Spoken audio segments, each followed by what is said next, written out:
goes there. What a turnaround here this afternoon. Welcome to Rangers Radio. What a goal by Steenie. He followed that up and whoop, in it goes. Why not give the show a call on 01413561972. Rangers open the scoring. Up in Tawdry. 12 minutes of the match remaining. What a strike. A stunner from Kenny Miller. Rifles it into the roof of the net. Or send Fox a friend request on Skype at RangersRadio.online. He's gone into the middle. McSwegan's in there too. Will he come for McSwegan? There's his header. And he scores! What a substitution!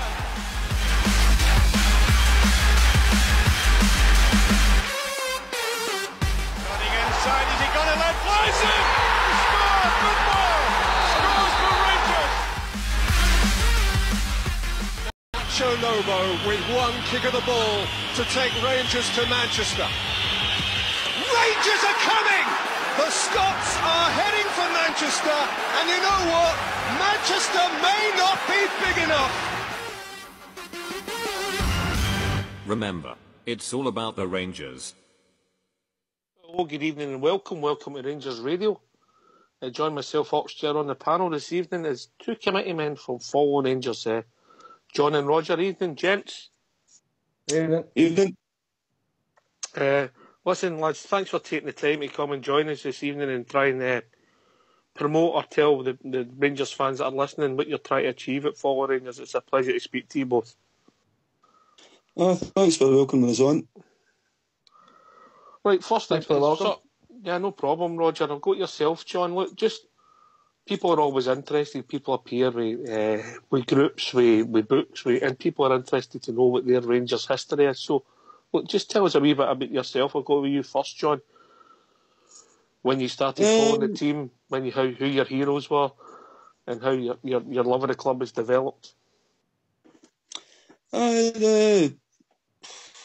First game I was at was a centenary game against Arsenal. All right, okay. I was a young lad. Charlie George scored two. He did score two. Peter McCoy threw the ball at him twice. Unfortunately, I got a Peter McCoy rosette before that game. I've still got it.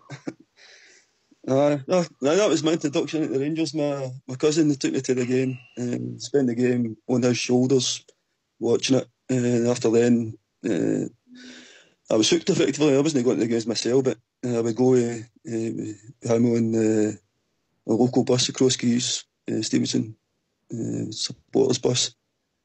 All right. After then, got old enough to go to the games myself and joined a local club, Stevenson doing a supporters club. Joined that in 1980. Joined the committee of that in 1982. We didn't have a great side then, that year and neither, We didn't, but it was still great times. I mean, the 1981 Scottish Cup final, the Cooper final, that lives in the memory forever. The first game was crap. Looking back, I'm actually glad we missed a penalty in the last minute because we got the replay to it. But, I mean, the replay was fantastic. That's something that we really needed at that time. I know we were winning the Scottish Cup and the League Cup, but we went through a bad time. Probably know the best of time for us as a football club, but that kept you going as a support. Kept winning trophies, the odd trophy, didn't we? Aye, but everybody wanted the league. I mean, I was fortunate enough. I seen us win the league in 1978. I was fortunate to see that. And I was fortunate to see them win the league in all against Aberdeen at Tawdry. In fact, I made it on the TV that night on the pitch. I got a ball coming off my mother when I get home because of that. I'd like to say I wasn't on the pitch, but I'd be lying to you. Well, I was on the pitch and I took back a bit of the grass and I planted it in my terrarium. That was a wee memento for me. Fair play to you. So, who was your heroes, mate? Who was your heroes? Initially it was Derek Parlane. Okay. The king of Wilkes Park. It's just a kind of natural thing. The goal scorer, Parlane, the scorer. Then for that, moved on to Cooper. Cooper was just a genius. Sadly missed. But the guys, the younger guys, they never really, they could see the footage of Cooper and that, but you really had to be at the games to understand just how good the guy was. The guy was just fantastic. He just was the epitome of what a Ranger is. I wish we'd more like him.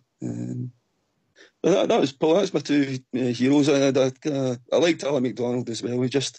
He was a kind of, again, the epitome of what a Ranger's all about. Not one Scotland cap, unbelievable. I know, it's incredible, actually. It is. I mean, when you see who's getting them nowadays, it's just the way it was then. Great times, and then we moved on. Roger, obviously you're a lot younger than John, yeah? I'm indeed, yeah. Obviously, I'm a lot younger. I'm only 38. I'm only a young cub. So, but how did you get involved with your club, and how do you travel over, and obviously, which hooked you into the Rangers?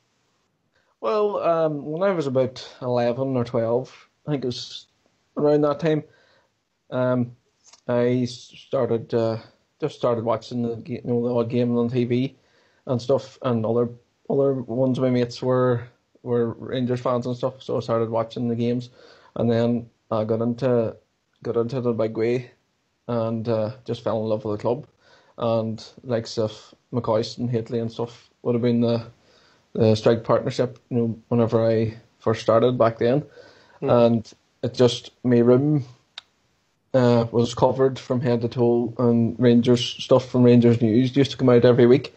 It was just absolutely covered, and you couldn't see anything but Rangers stuff. Then I started going to games a couple of years later. I went over with a group of ones on the bus, just out of the local band, and then from that there, I was just hooked, and got over numerous times since, but I never actually bought a season ticket or anything because of the distance. No, yeah, I understand that. It's a lot of travelling for fellas like ourselves from over here. It's a lot of travelling for the fellas from Belfast, but it's even worse for the people coming from Omagh, where I'm from, and whatever else. And that's kind of how I got into the club, to support the club. McCoist and Haitley, were they your heroes? They would, McCoist especially at that time, yeah. McCoist the manager in later years, maybe not, but for as a player, he would have been one of the heroes. And moving on from that, probably Laudrup as well, Gaza. Oh, what a player! And Alberts as well. I still remember Gaza's hat trick against the Sheep. Oh, what a day! What a day! Oh, that was some game. Oh, I just wish we had one player of his calibre now. I'd just be over the moon. Even half of his calibre, I think Laudrup and Gascoigne would still get a new team today. Oh, they would, yep. Definitely. I think McCoist would as well. Considering his hat-trick in the recent game. The Legends game. So, yeah, the Legends game, yeah. You're both involved with Follow Rangers. You're part of the management committee of the group, yeah?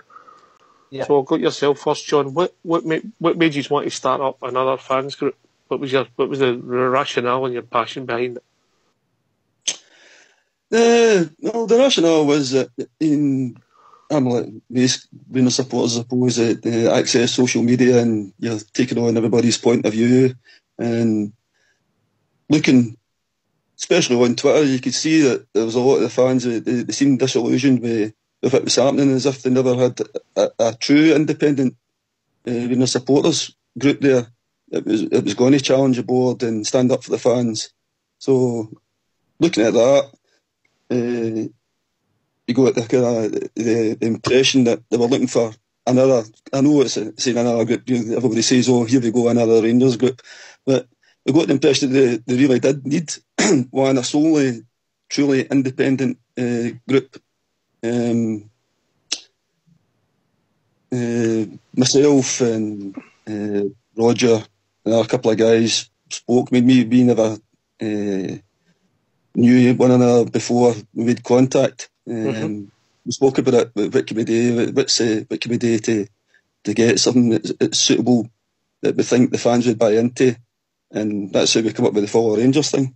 And it wasn't just a couple of guys said they're going to do this. It was as if we took we've taken the opinion of the worldwide kind of fan base, Rangers fan base, and that's what we thought. That's what they're looking for. So the big thing being independent, Roger. The fact that you want an independent voice, yeah? Yeah, that's the big thing, yeah. Because there's a lot of fans seem to be calling out for that, especially over social media, as John says there.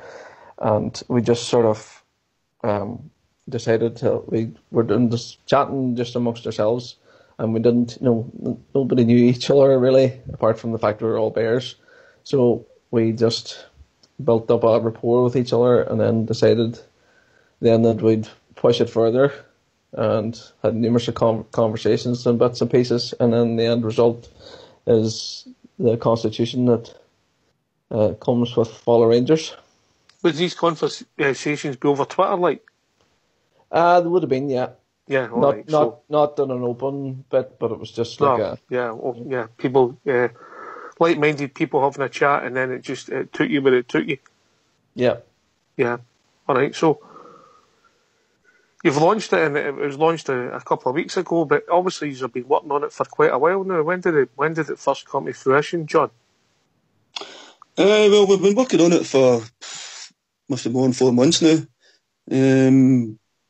We've got a wee kind of WhatsApp group that throw ideas to one another, and obviously we had to get a constitution made up and a set of rules, and they say that took an awful lot of time.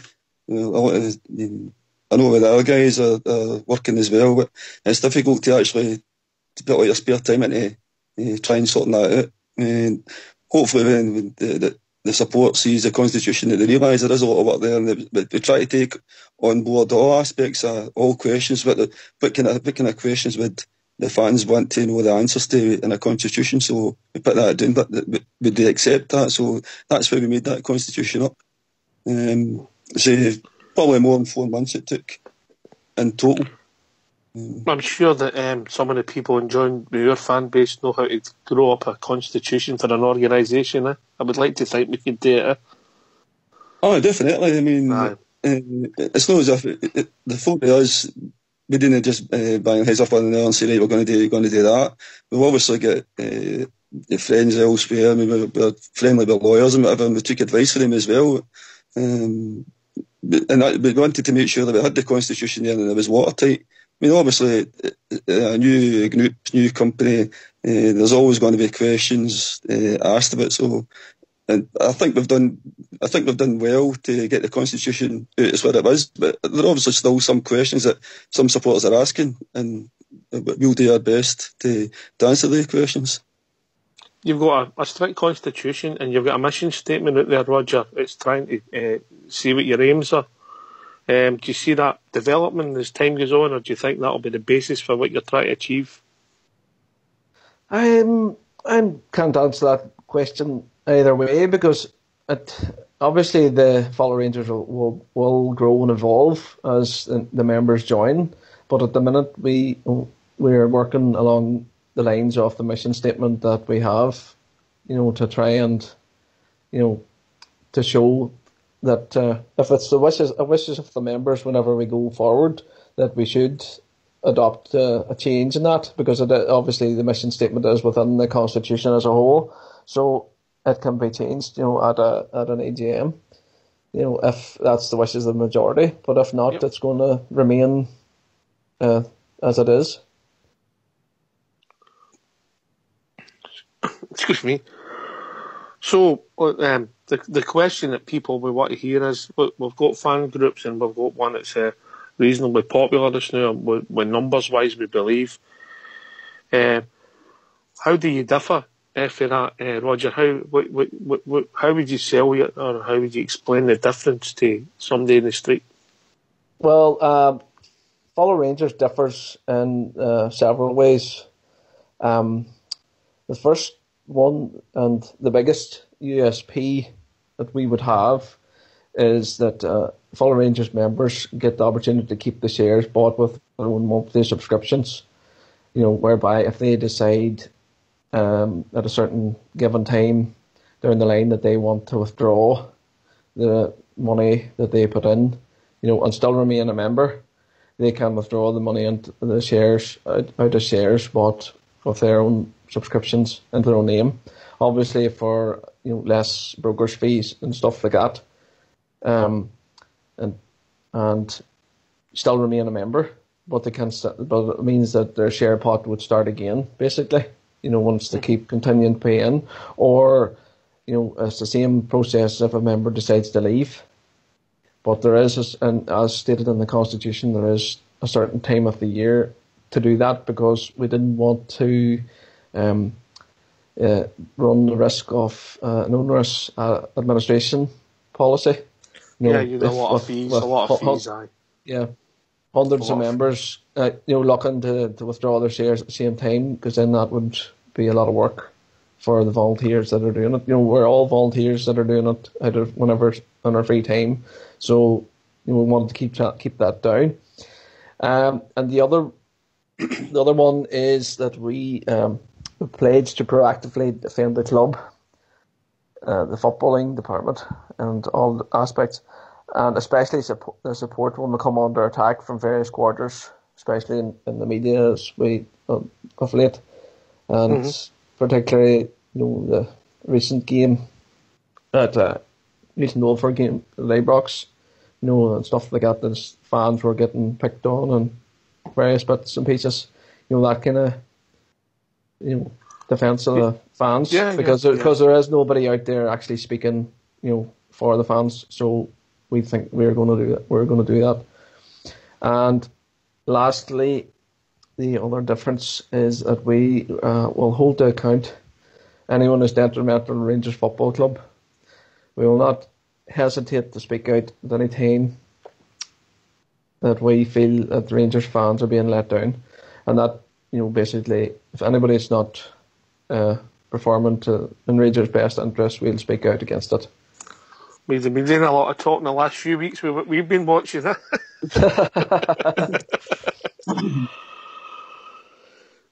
John, what's your thoughts on how it's going to differ? Roger's outlined how. Is there anything that you'd like to add to that, or just support what Roger said, that how you think it's going to differ for any other fans group, and is that the main difference, that there'll still be mass shares?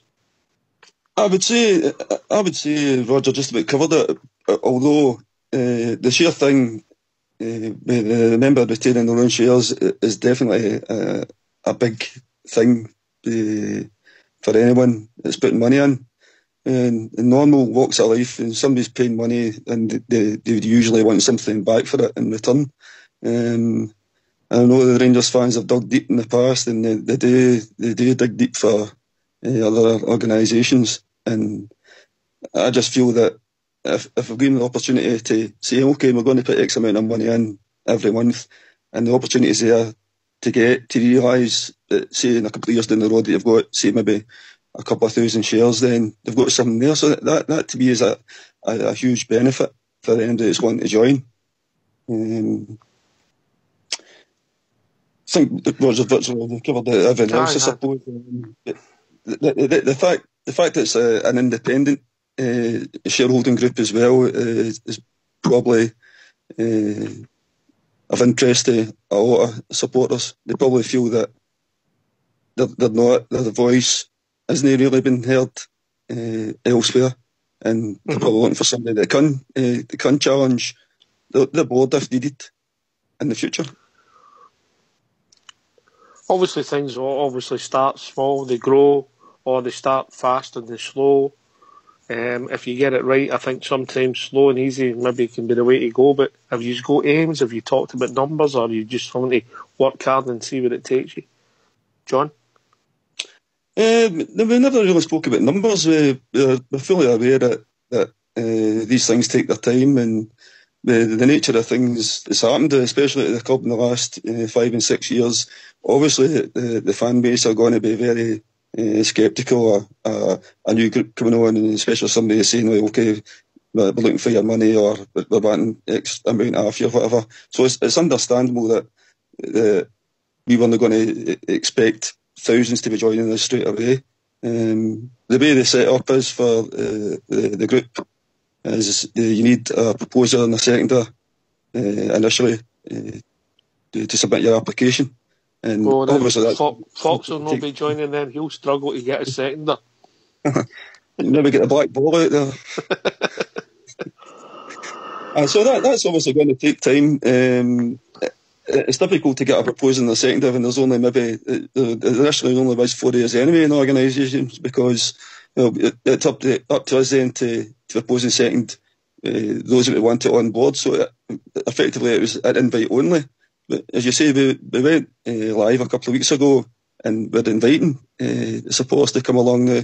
And I mean, there's a couple. There's been a few folk that has emailed and they're wanting know more information about us, and we've actually been speaking to them and trying to explain how the proposer seconder thing works. I mean, it's a hard and fast rule. You need a proposer and a seconder, but if we, even for example, if you're going to meet up with somebody at a game and we're happy with what they're saying, then any member of the committee will be happy to propose them and second them, and eventually you'll grow for your 40, your 20, then 50, and then before you know it, you're getting people that's coming in out the 50 are then starting to get their family involved, and then their family and their friends involved, and before you know it, things are taking off. So initially, we were expecting it slow, and it's probably best for us actually that it's slow just now. It gives us a bit of time to get things all sorted out properly. Can I just say that whoever's done your website's done a good job, mate. I've been looking at it the last couple of days, mate, and I've got credit where credit's due. Aye, the guy who done it, he's done a wonderful job, but actually there was an intention to go live before the time that we did. One of the reasons for that was that we weren't happy with the content of the website. We wanted to make sure that it was right, and that was a slight delay. But the guy who done it, he's done a wonderful job, and we're very pleased with it. Roger, can you explain how it's going to work? So there's a £30 joining fee. Am I correct in saying that? Yeah. Yeah. There's a £30 joining. That's the initial joining fee. Yep. Within that is your initial membership fee. You know, but that there is primarily used for the costs associated with the startup. I.e. the website and the monthly cost that goes with that, because you have hosting and you have email hosting, and then we've got costs down the line. We're going to have to pay accountants and whatever else. You know, that's what that fee's for.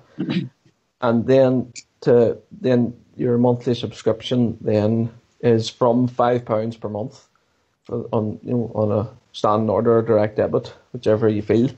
You know, you can put in any amount that you wish from £5. You know, there's no cap on it. So if you want to donate £200 a month, you know, it's entirely up to yourself. You know, because at the end of the day, that money's going to buy shares in your name, and you're going, you know, so the more you pay, the better. And then there's a yearly membership fee then payable after that of £12 per year. Right, and obviously you could argue it's a savings plan, John, because if the shares go right, and my club takes off, there's a chance that we get a former European Cup winning captain for Liverpool to take over club, and my club takes off again like it did in '86. Not that these kind of things would happen again. The shares could be become valuable for people if they were using them as a savings plan, but your aim is to get as many as possible so that you've got a say to the board of directors, yeah?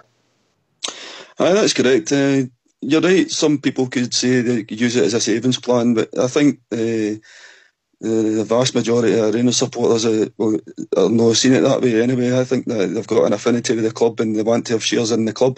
Mm-hmm. But you're right, the share price can go up, but it would help if we float it in the stock market. But that's not going to happen soon. So we're kind of restricted. Doesn't look like it at the moment. But you never know. Stranger things have happened, mate. Aye, you're right. You know, stranger things have happened. You know. So the numbers and things that'll take time to develop. There's a word that we seem to hear a lot now about in groups, and we hear it a lot.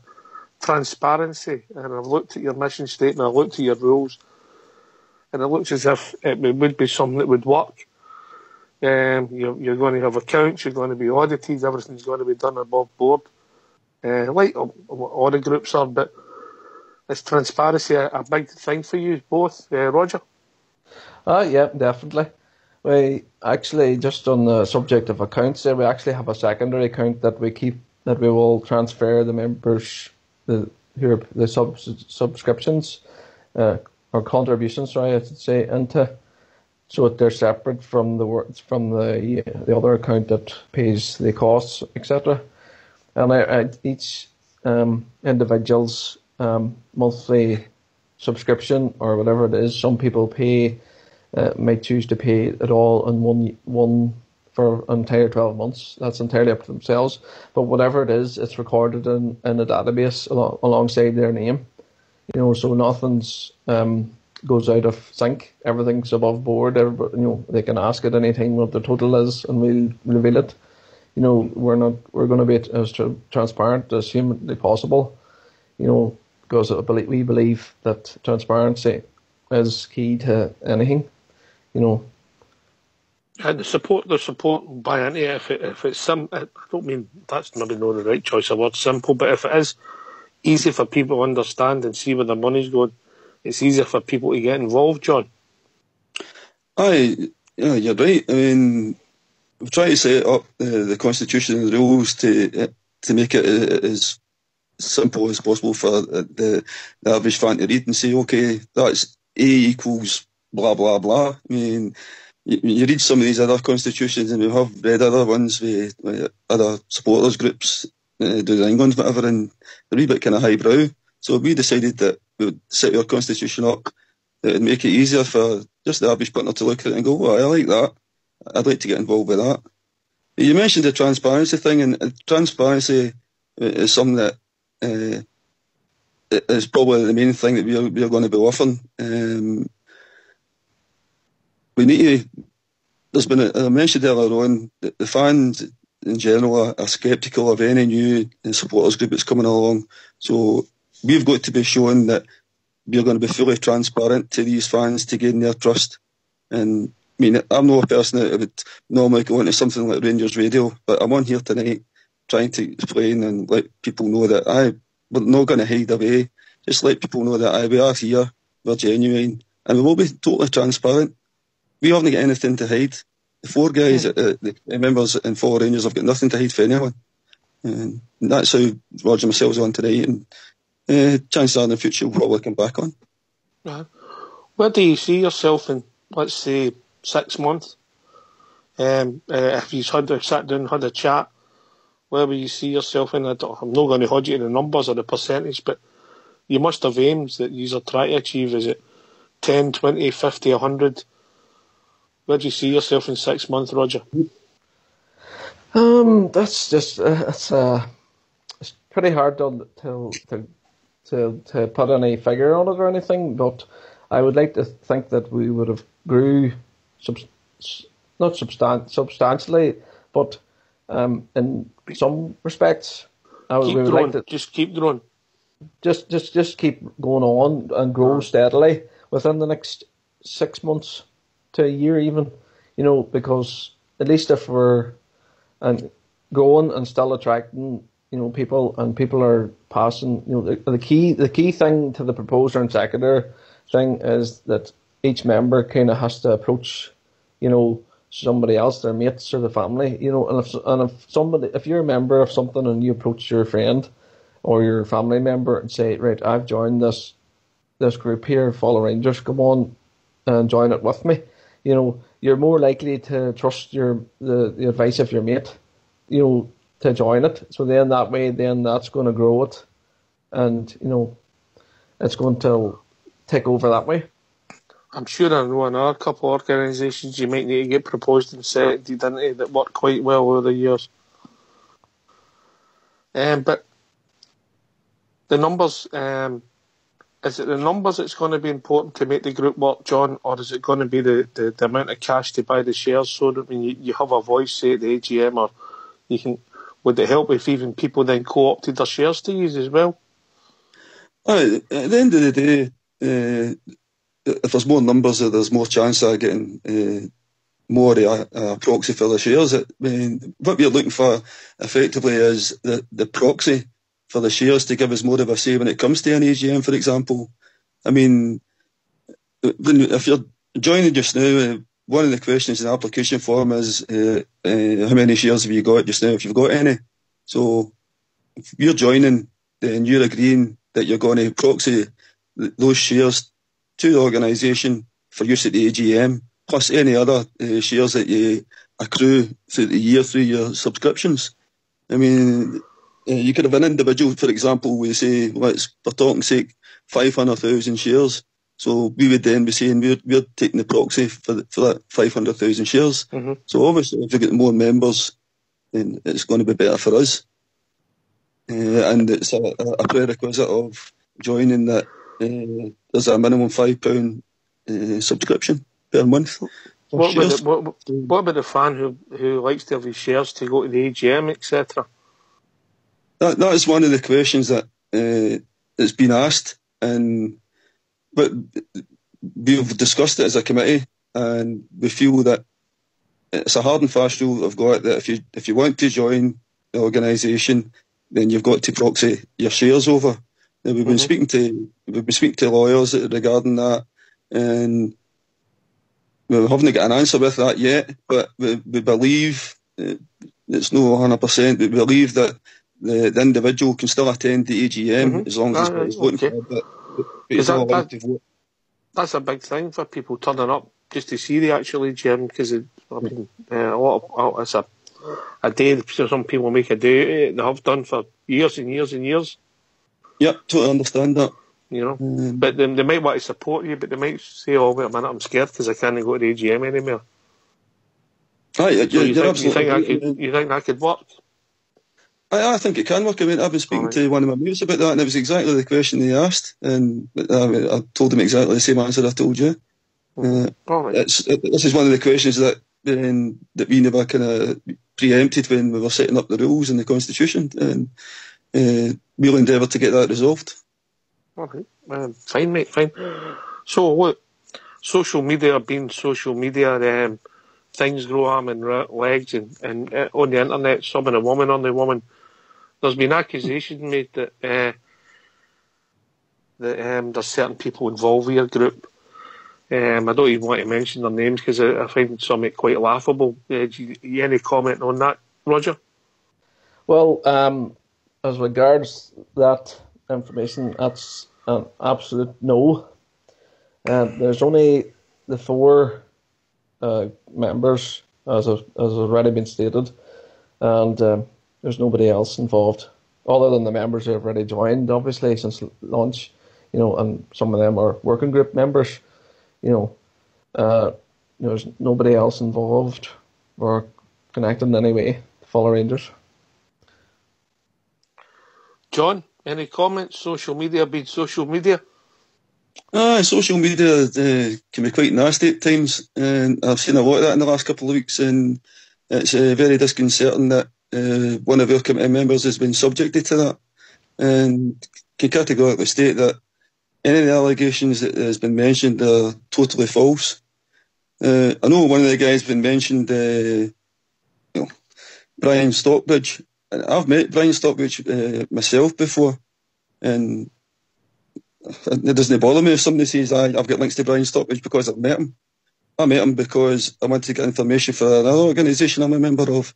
I've also had meetings with Walter Smith and Alan McCoist and John Gilligan. It doesn't mean to say I've got links to him either. Fair comment, mate. Fair comment. Because people's paths cross, and but particularly, I mean, Stockbridge, whether you like it or no, was involved with your club, buddy, for about a year. He was. I mean, I've met Brian Stockbridge as a member. I'm a member of Vanguard Bears, so I met Brian Stockbridge representing Vanguard Bears, and that was a fact-finding mission to get information from him to report that back to Vanguard Bears and the wider Rangers support. That's all that's for. That's what meetings are for. And that would have been, what, 6 years ago now? I've been about 4 or 5 years ago, yeah. Man. You're not exactly the best of buddies, eh? No, he didn't even buy coffee. I mean, I've that should have told you something.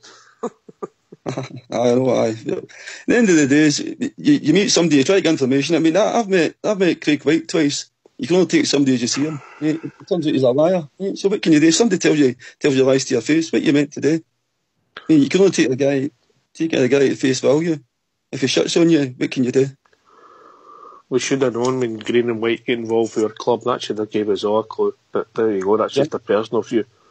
Aye, you're absolutely right. You know, but the social media thing, people, there'll be plus, there'll be people against you, for you. It's a difficult thing to gauge, Roger.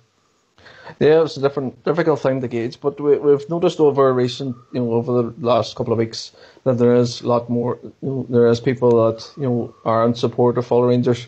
There's numerous people that have stepped out, and sort of commented on the events that you said.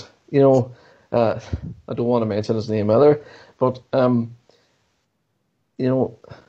it's just a bit sad that people would actually, say kind of some of the stuff that they have said. The proof, the evidence is there. They've been told, and we're here tonight. I don't particularly, this isn't the thing that I would normally do either, but we're on here, as John has already said, to talk about fellow Rangers and to show the transparency of who we are and what we're about.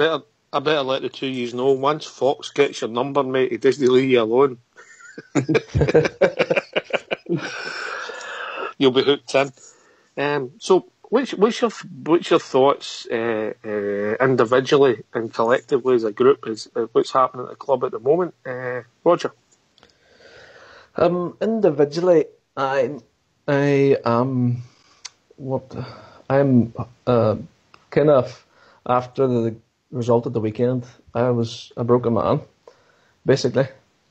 I have never felt pretty much the same as I felt 6 years ago on Valentine's Day, 2012. That's how bad I felt. I just felt that the club has no direction. There's no leaders at the top. There's no leaders anywhere on the pitch, and first I was absolutely gobsmacked at the way it went is currently. Hopefully, with the news of a new manager coming in, that will probably lift everybody. Hopefully, providing that he has the financial backing required to challenge, because personally speaking, we need to be winning that league next year, and that's just that's the long and the short of it. No other Rangers fan would want any less than first. You're here. John, same question yourself. What's your views? What's going on the park? Firstly, on the pitch, and maybe then off the pitch. I would describe both of them with one word: shambolic. I think there's a lack of direction from the board. They seem to be stumbling from one catastrophe into another. They're making managerial appointments that are too high risk, squandering cash that we can afford to squander. It just seems to be that they don't really have a clue what they're doing. On the pitch, we haven't got any leaders. I mean, I don't think any Rangers supporter was thinking we're going to go to the game on Sunday and win. But I thought you might have went there and put up a bit of a fight, but that was just a total capitulation. There was no fight, there was no heart. And I think we know that a lot of the players aren't good enough. But there's no excuse for not having 100% effort and showing that you're going to fight for the jersey. And I think that's what hurts a lot of the Rangers fans more than anything else. Well, you're right, mate. We capitulated, that was fair. The boardroom stuff, and obviously that's initially what you're trying to influence, and maybe and also at the same time support the fans in their endeavours. Do you think that the trouble, we mentioned the word transparency, and we were promised a lot of this when the boys came to power, and do you think that and it's slowed up? And if there was a plan, and they've had a master plan the whole time, God, they've held it well, haven't they? Because we've just, since Pedro Caixinha got appointed, which was 14 months ago, we've stumbled from one crisis to another on the pitch, directed by the people off the pitch. John? I would agree with that. Any organisation, if you want to get things done right, the buck stops at the top of the tree. The top of the tree have got to take full responsibility. They're the ones that appointed Caixinha. They're the ones that were involved in the farcical sacking of Warburton. I mean, although Warburton, personally, I think he was working his ticket. If you'd have gave Warburton the same money as what you gave Caixinha, you'd have a far better team. We were actually playing good football with Warburton, with guys that effectively were like free transfers. And they end up giving the money to Caixinha and he squandered it in absolute duds. I mean, whoever sanctioned that in the board, really, I mean, used to have a long hard look at yourself. And we're now in a situation where Caixinha goes away and we've appointed a youth coach as a so-called manager for the end of the season. And it's little wonder that the players aren't performing. You put a manager in place and say, I will give him to the end of the season, and then a week before one of the biggest games of the season, you turn in and they say, oh, by the way, we're going to get a new manager next year, totally undermining the guy. It's not a wonder the players are not going to play for him. It's just, the board have done so many things wrong in the last couple of years. It's incredible, really. I mean, I can understand totally where they've got a lot of work needing done at the stadium and it's going to cost a lot of money and whatever, but there's been, if the board are honest with themselves, they'll need to put their hands up and say, maybe we made a right arse of this, because they have. And you're right, the transparency thing hasn't been there. I mean, I don't know. You go about it on it, but the Caixinha one, mate, I'll never get my head around it, but that's a personal view. I just don't know who thought it was a good idea, mate, but that's my view. I don't know who it was.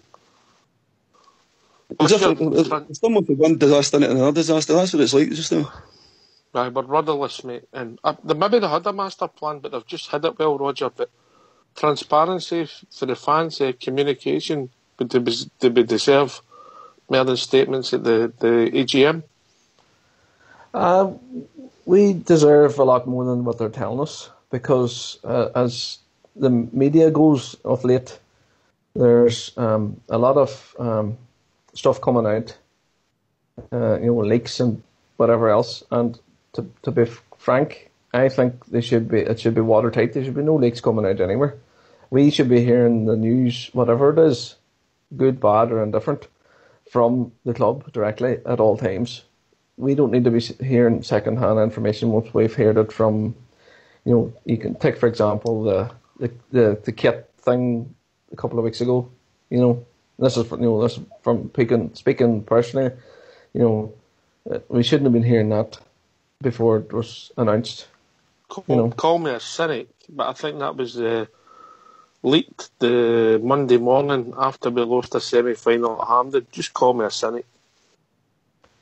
No, I'd be a cynic as well and think it was leaked purposely to deflect from the horrendous result in the semi-final. It's much the same as the lead up to the semi-final. It was mentioned about the prospective new manager coming, whatever, the statement that was made. It's things like that are wrong and don't have Rangers' best interests at heart, to be quite honest. And for the board to have taken over 3 years ago now, we've went through 4 managers. If you include Stuart McCall towards the end of that season that they come in, that's 4 managers in 3 years. It's unacceptable.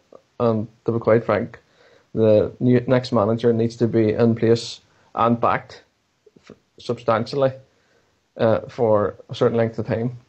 And personally speaking, I believe that Mark Warburton, if he had been backed in that summer to the same, as John touched on there, to the same aspect as Kashina was, we could have had a vastly different team. Well, that's a question we'll never be able to answer. Listen, I'm going to bring some of the other lads in now to see if they've got anything to ask you. But just before we finish off, I've read your constitution, I've read your mission statement. It seems to me that you wish any other of the fans groups who maybe just don't quite agree with you wish them all the best. John? Definitely. We're not here to pick fights with anyone. At the end of the day, we believe that what we're doing is the right thing for the Rangers support, for the long-term future of the Rangers. And we're fully aware of the excellent work that the volunteers do with other groups as well. It takes a lot for someone to give up their time for something that they're passionate about, and they should be congratulated for what they do. As I say, we're here, though, we believe that what we're doing is the best thing for Rangers and for the Rangers supporters. The best model, Roger, but if people are involved with other groups, that's their priority. Yeah, at the end of the day, it's just simply an alternative mechanism, which allows our fellow fans to buy into and participate. At the end of the day, we're all buying into the same club. So regardless of what mechanism is used, we're all fans at the end of the day. Yeah, mate. I'm going to bring in Bridgeman. Evening, Bridge. Evening, pal. How you doing, gentlemen? All right. All right. I've enjoyed the show. It's very good. So, to all intents and purposes, you're a new group starting up, and you're getting yourself sorted out, and you're going to generate, shall we say, share purchases. Do you see a ceiling on it, or you're never going to be in there to take over from Club 1872 or anything? Are you just going to be a little smaller? No, it's never been mentioned that the size that we're going to be. We've just thought that we've got a model there that we think that the fans they can understand what it's all about and they can buy into, and we feel that model remains as an independent group, independent from the club, independent from the board. Cool. You mentioned Club 1872. I think there's a lot of the fan base believes that Club 1872 are too close to the board, and we feel that our group is far enough removed from that to be able to challenge the board rather than just accept what gets thrown at you. And as you well know, Bridge, size doesn't matter. Correct. I know that fine. Roger, the same question yourself, mate? Sorry, what was the question again? Oh, Bridge, on you go. No, it was just to say if you're going to so many members, are your hopes that you may actually, I don't know how many members Club 1872's got, let's say 3,000. Are you hoping to get that many members or more? Well, we will just have to see what way it pans out over the next 6 months to a year plus. We don't want to set a figure, on anything. We would like to just let it grow steadily. As long as it grows and does the right thing and what we needed to do, that's all we were worried about at this precise minute. And can I just ask one final question for both of you? You'll never, ever, ever merge with Club 1872? No, we have it, and we'll never merge with anybody else because it is written in our constitution that unless we get 100% membership agreement, that no merger can ever take place. Okay, thank you. And the big difference being, Bridge, that the individuals could then take their shares back out if they weren't happy because they still own the shares, mate. That's the big difference in the model. Commitment. Yeah, it's a big financial commitment, absolutely. But it's a big difference in the models.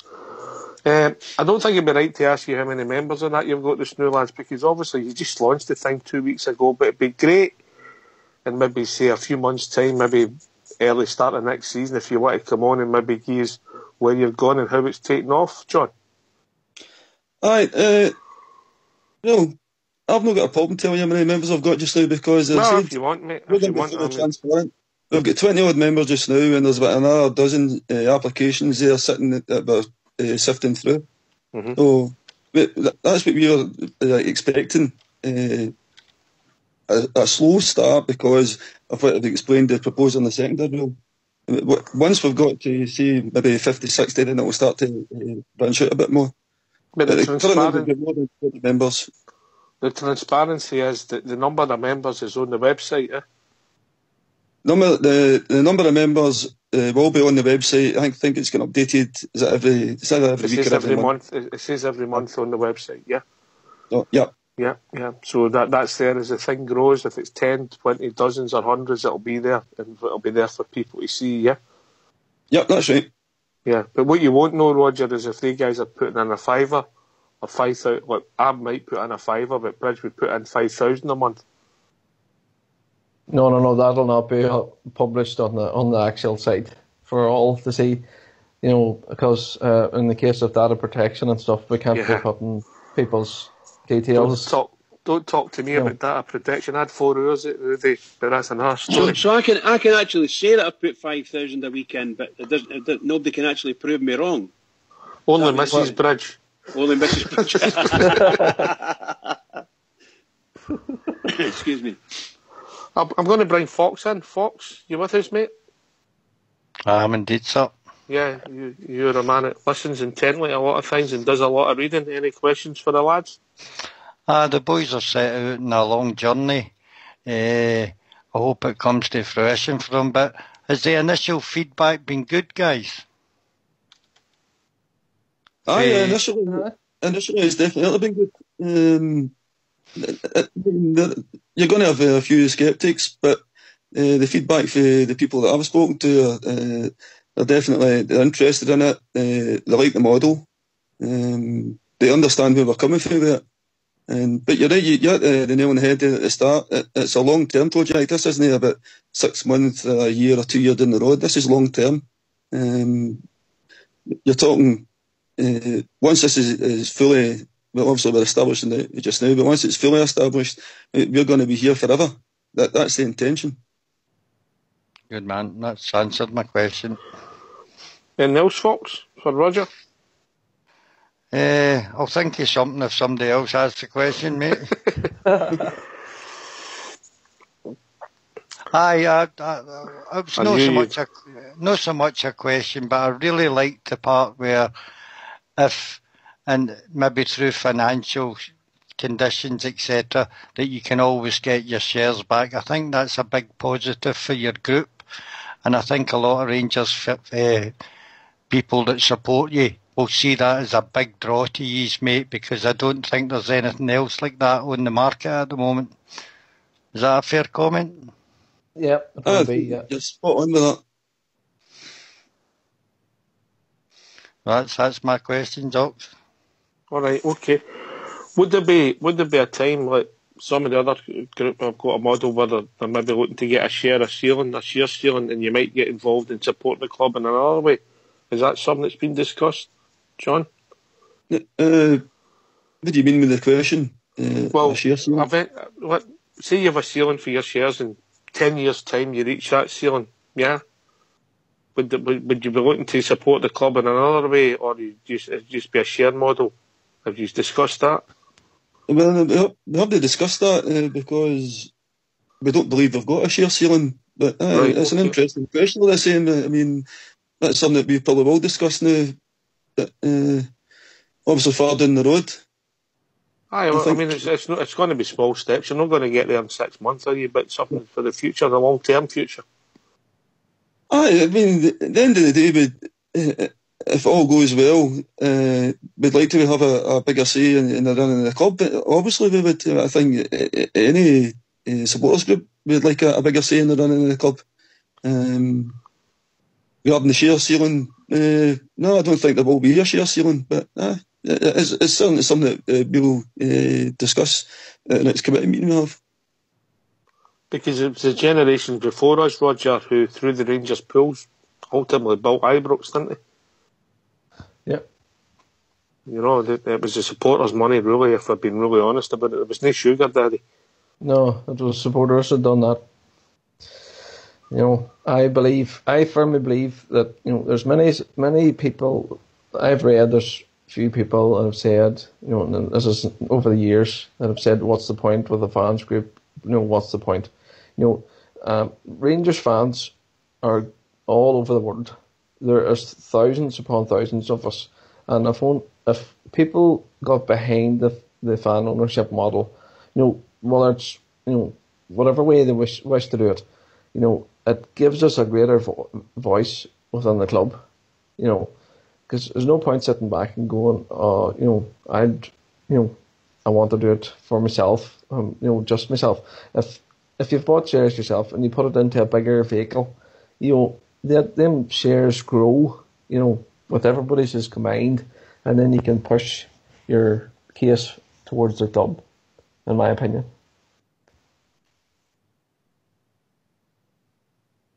Thanks, lads. I think I've just one thing. Have you started speaking to any other groups? Are you going to speak to the Supporters Association? Are you going to speak to the bosses? Are you any plans? Have you thought about how you're going to speak to people? Are you just going to let it a slow burner and see where it takes you?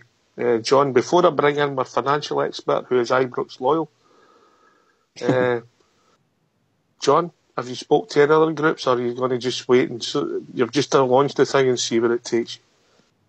As a committee, we have discussed speaking to supporters, clubs, and it is the intention to speak to other groups.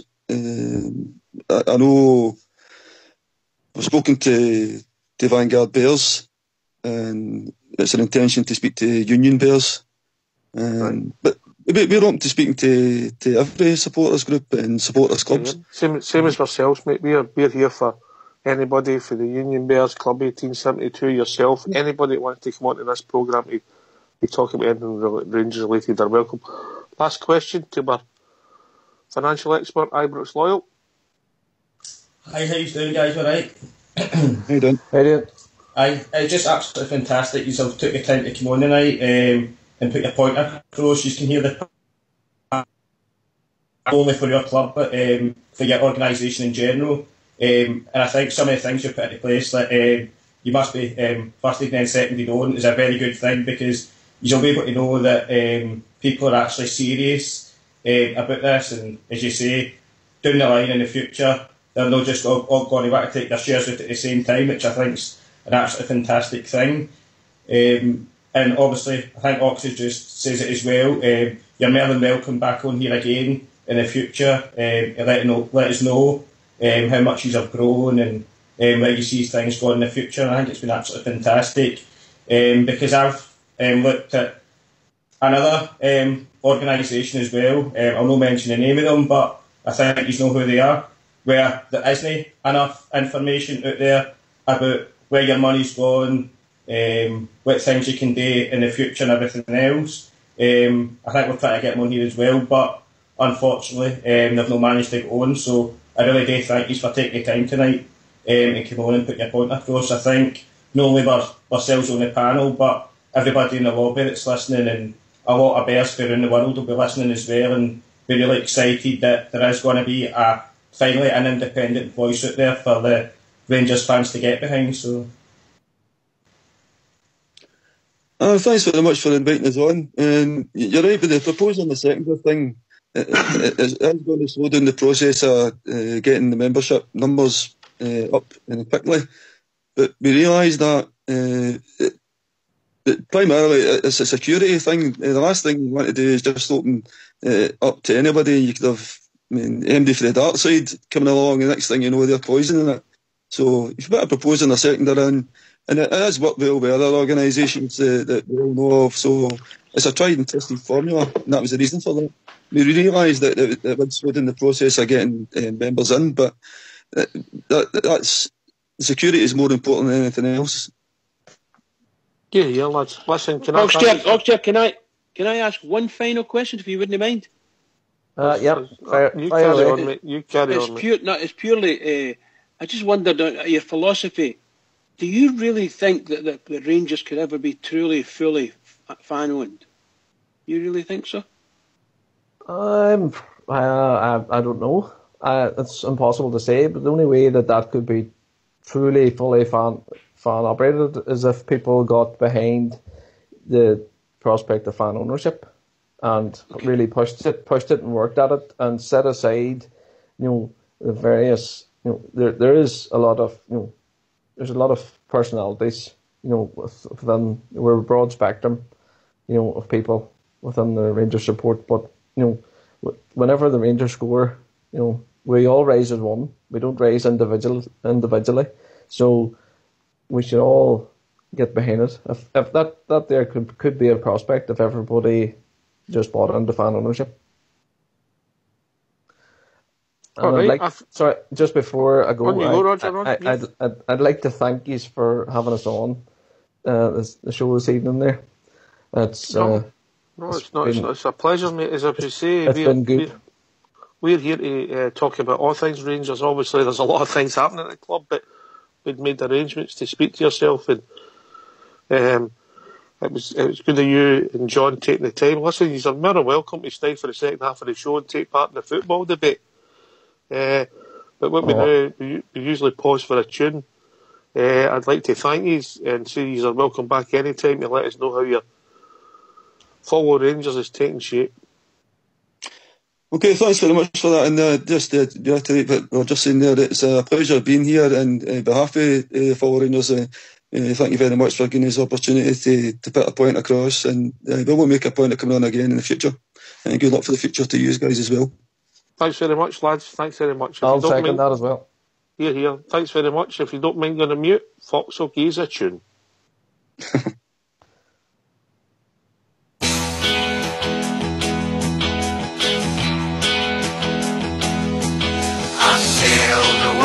Atlantic, across the broad Pacific shore.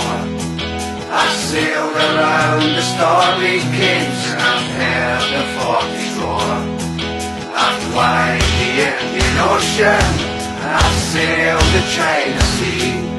But there's a sea back home in Scotland, more than all the rest to me. It's the blue sea of my dogs. The cleanest sight that I have ever seen. It's the blue sea of my love. And it's not gonna really get there soon. No more I'll sail the seven seas. No more I'll ever roam. No more I'll feel the earth again. I'm back where I belong. And feel a glory Saturday. I'll join the mighty throng. With flags and banners all around, I'll proudly sing this song. It's the blue sea of my dogs. It's the greatest sight that I have ever seen. It's the blue sea of my love. And it's not gonna really get there soon. It's the blue sea of my love. It's the greatest sight that I have ever seen. It's the blue sea of my love. And it's not gonna really get there soon. And it's not gonna really get there soon.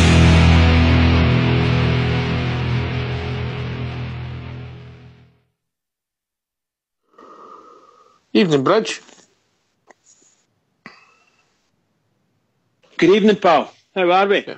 All right, mate. That was very good to listen. Good listen. Really good listen to. Fair play to them. Yeah. As we say, that was a good interview by yourself. Well done yourself. That was very good. No. The boys were gentlemen. As we say, anybody's welcome on this platform. As you know, Fox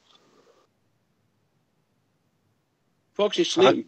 That's true, of course, mate. No, Foxy's working away, getting all the levels back again.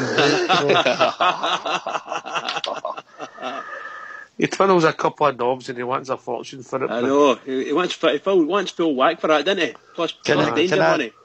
Can I just say, I know it's no easy to come on out the blue like that and do an interview, so fair play to the boys for the first time doing it, and I thought they handled themselves very well. Here, mate. Look, best of luck to them. Best of luck to all the groups that try to achieve something, obviously. People have their different views, but anyway, we go back to the football, and if people want to join us and talk about all things Rangers, what's the number, Fox? It's 0141 356 1972. Where else can you join us? 1972. If you want to come in on Skype, it's RangersRadio.online. And if you've been there before, you'll be just put straight in, Fox. I'll make sure you're in. All right, okay. What can they talk about, Ibrox? Can talk about anything to do with the mighty Glasgow Rangers, and there's plenty out there for us to get our teeth into, so I'm sure we will as the night goes on. Here. Well, Fox, you were wrong again. How's that? You said Wednesday, it happened on Tuesday. No, I said it would be away for Wednesday, mate, right, so okay. I think I'm quite bang on. I have to say this. Can I just say this? I can't congratulate Fox. What he said I thought was very good and very... I don't know whether it was a guess or whether he's got a good source, but it was really good. I thought about that today. That's why I sent you a wee text to let you know that things had happened quite early in the morning time, you know. So I was... well done, Fox. Well done. Good source. Bridgeman, right thing for you, right thing for me, I must admit, mate. I like the way it's turned out. Initially, when it came out, it sounded as if he'd been sacked, totally sacked, and then it changed to he's resigned. He's resigned his position and so on and so forth.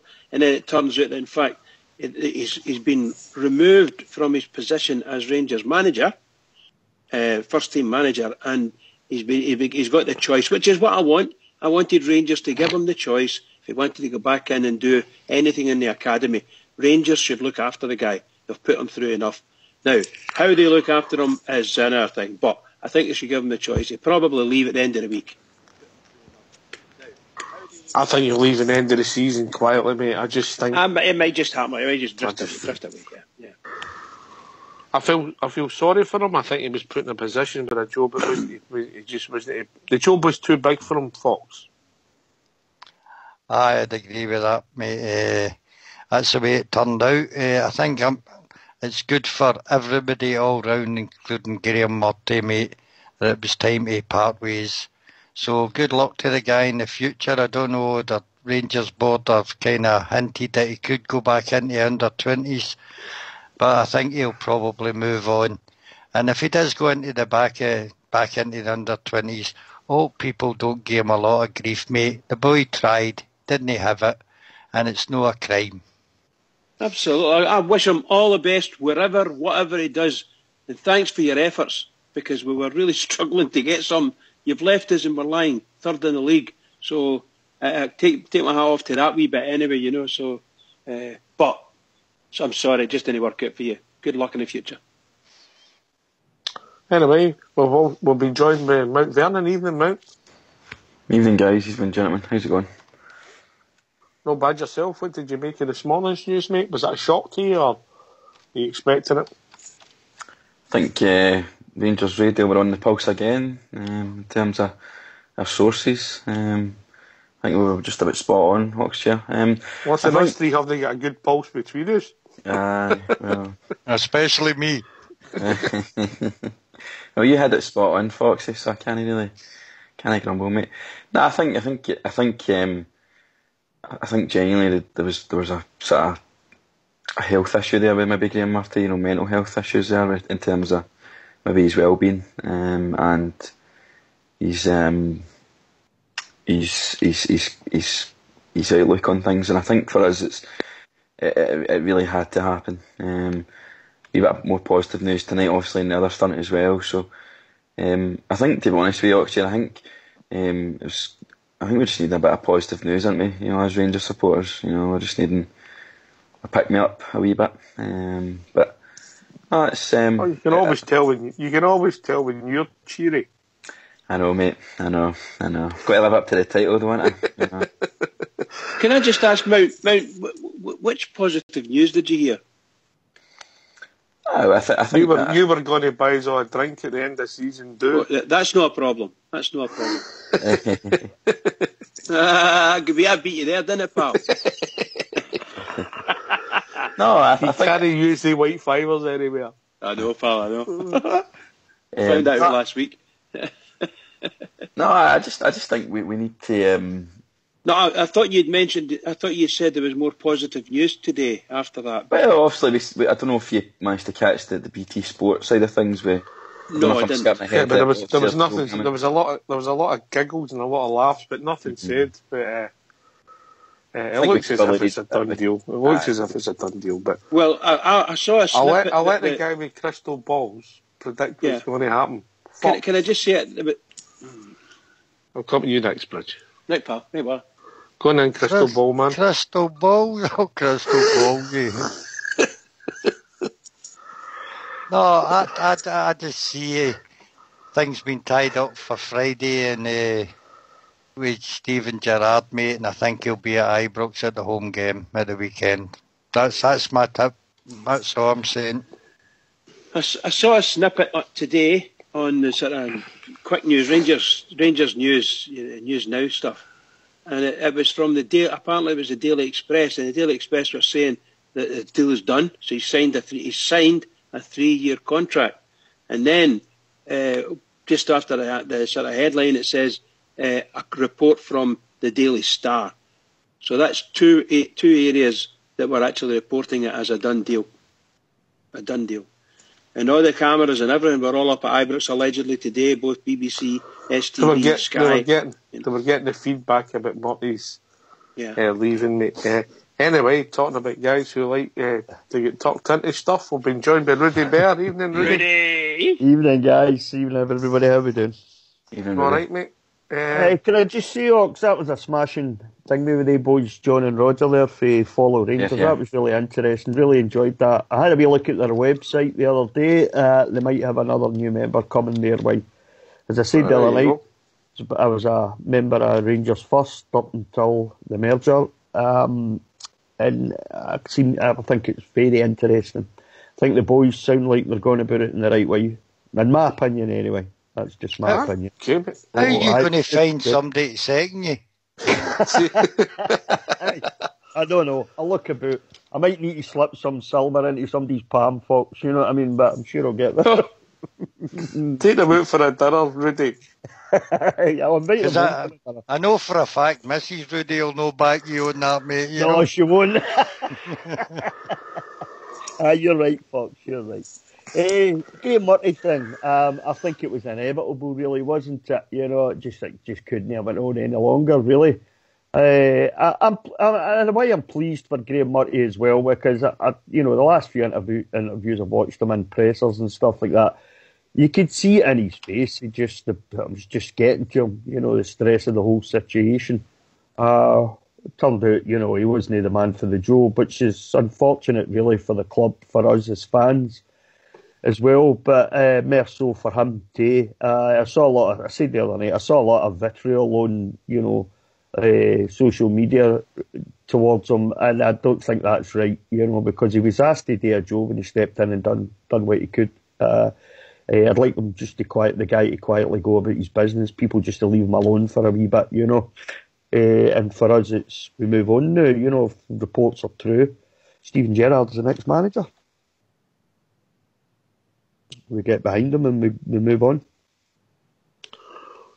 Ibrox Law, who'd have predicted that 10 days ago?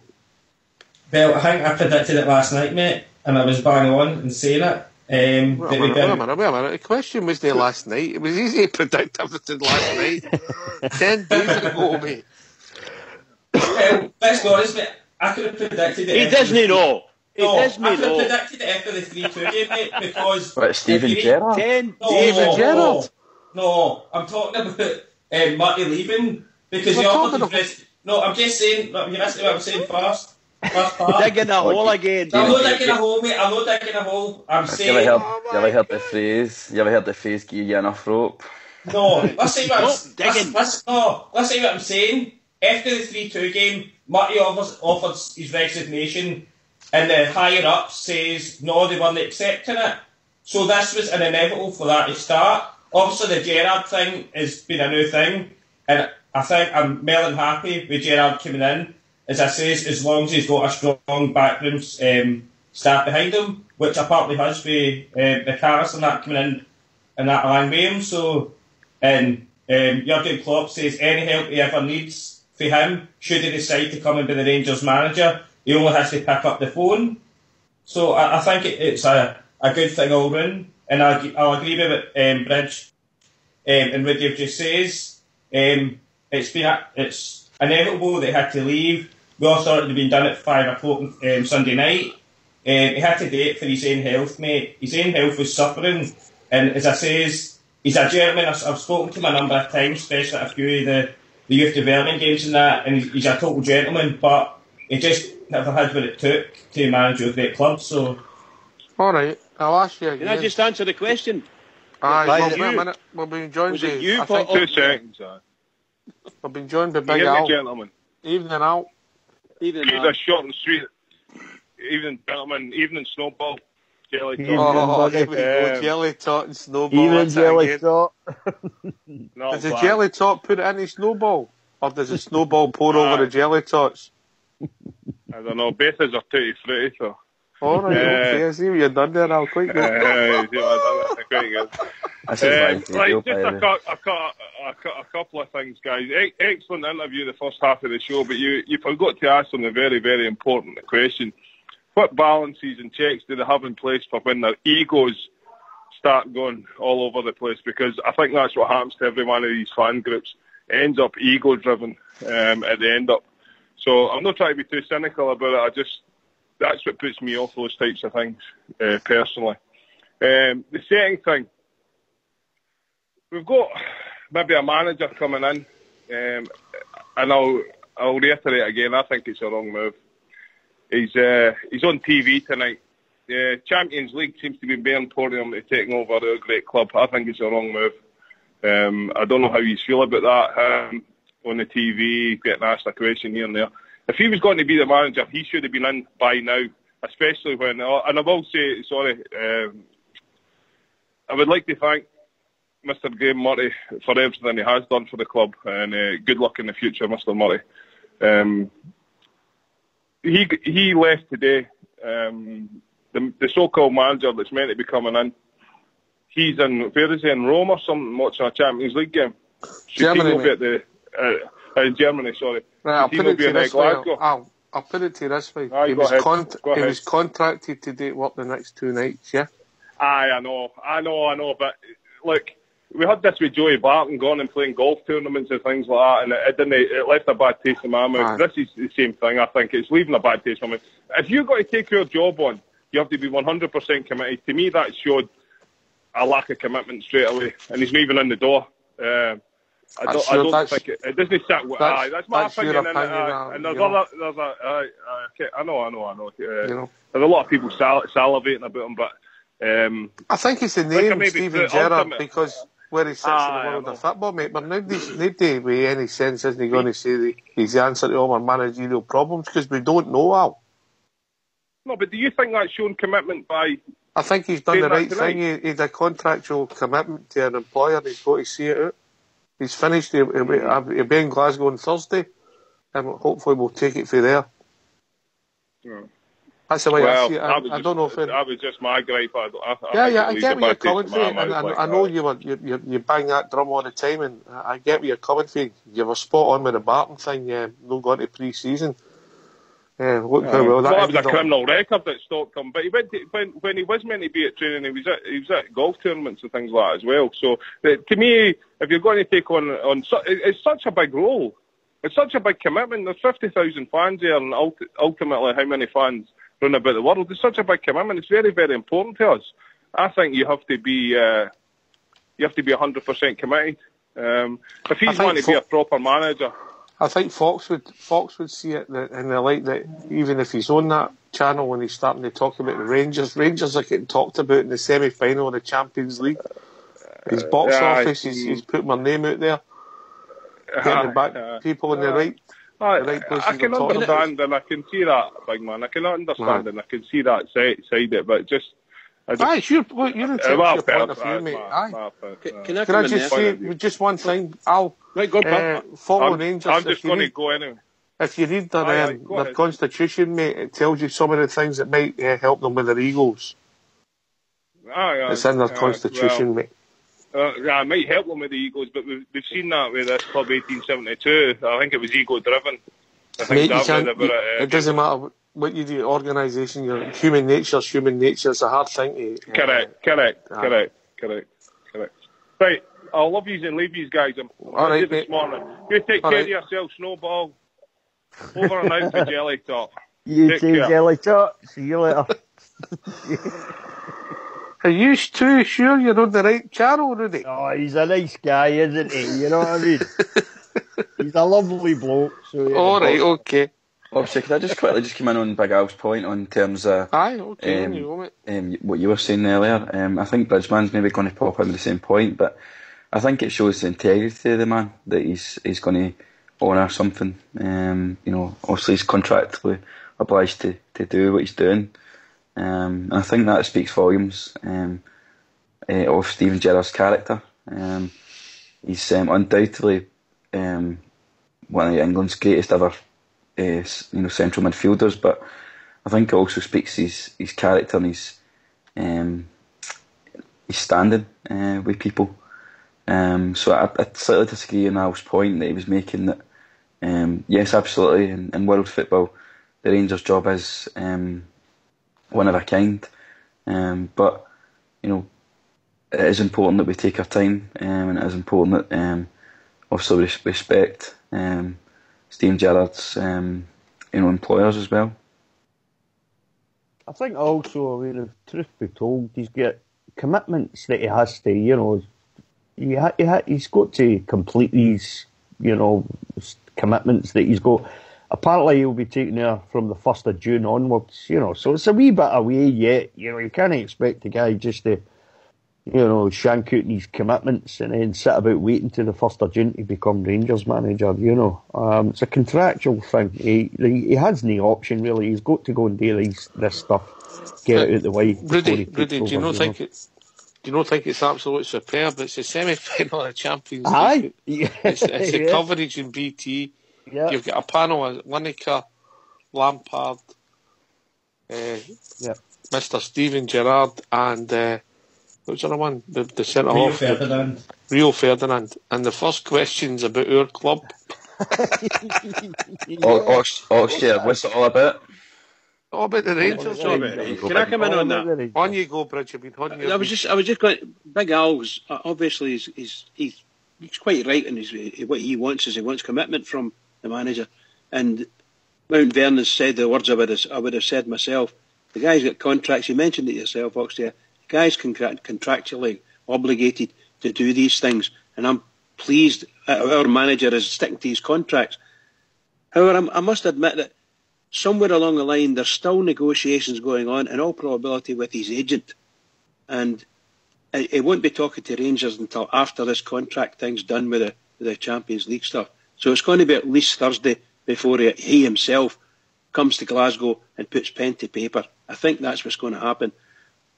Fox might be absolutely right when he said, I think it was Fox that said Friday. He expects it to be done on Friday. And that's probably when it will be done, on Friday. I think he's there scouting Mo Salah, mate, for Rangers. Love it, Foxy boy, love it. If only Foxy. No, it's getting a wee bit more exciting, and the disaster that befell us at the weekend there's fading slightly, and we've got the week's starting to break up nicely, so we're heading up towards a game of football at the weekend. So we really need to get our mind changed over to I don't know if Jimmy Nicholl and what do you call him, John and Johansson will be a great hit with the Rangers fans, but you know they've got to be there, haven't they? Somebody's got to do it. Fox has got a plan. I think his plan is that it'll be announced and there'll be all the fanfare. Would the stadium be opened on Friday to welcome him, or Fox is he going to walk onto the park at half time? The last game of the season, mate. I think if he's coming back, he's definitely taking the job, mate. Because if the terms didn't suit him, he would have reneged for it before he went there. Last game of the season is at Easter Road. No, it's the last home game at Ibrox, mate. Well, that's correct. Yeah, and if I was the board, mate, because it's heading for them getting a roasting at that game, mate. So if he was to appear, it would take all the pressure off the board. So it only makes common sense that if he's agreeing a deal, he'll do it before the weekend and be at Ibrox on Saturday. And I do hope that it's no June the 1st he takes up his contract, mate, because we need him long before then. There's a lot of work to be done in the short season, the end of season between that and the possible European league, the qualifiers for that, mate. So he needs to go to work right away. So June the 1st is of no use to us. It needs to be right away as soon as the last couple of games are put out the way, mate. It's only just over 10 days of the season left. Is that about right? That's about right, mate. With 3 games, and we need to win them. Yeah, we need to win them. One at a time, Bridge. One at a time. Go on, pal. Go on. Right. I thought Rudy was coming in there. Was right, he? on you go. No, he wasn't. On you go, Bridge. It was me. I was just going to say that the biggest game of the season, once again, is at the weekend. We've got to beat Kilmarnock. And if it's true that the boy's going to be there, then that'd be fantastic, wouldn't it? Absolutely fabulous. Because I'm desperate to go to see him. There'll be a massive crowd there, big turnout.